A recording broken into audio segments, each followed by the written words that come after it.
morning, everyone. Tonight, let's continue telling time in Tagalog. Let's start.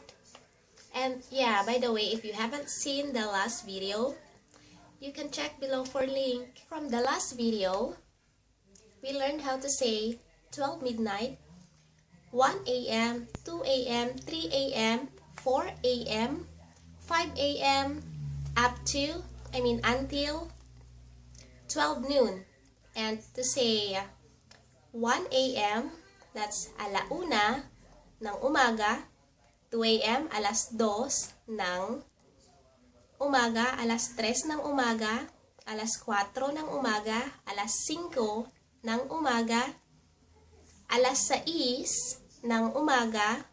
Alas 7, alas 8, alas 9 ng umaga.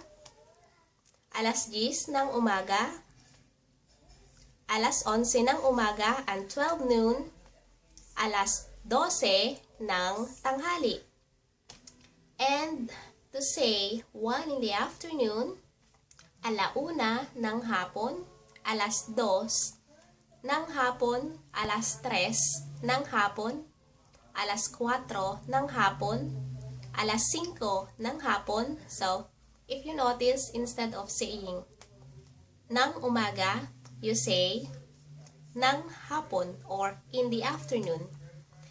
And then, alas 6 ng gabi or in the evening.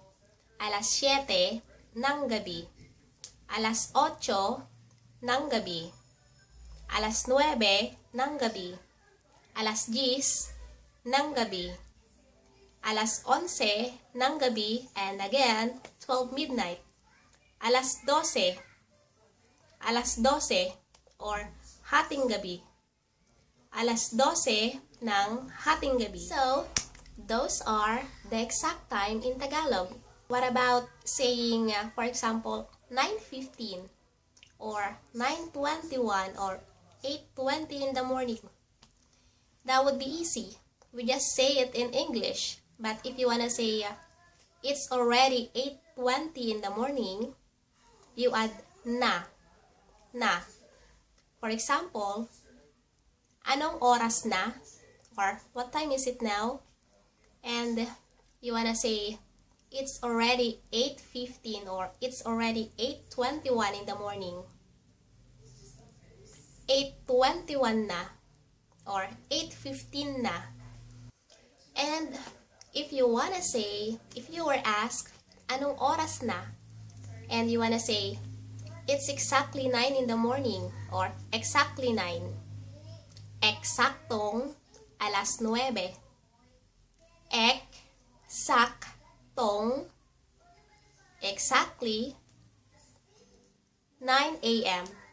Alas 9 ng umaga. So, that's our time telling in Tagalog, and you can check below for the spelling, how to say the time, and the link for the last video. That's it for tonight. Bye! Good night and happy weekend!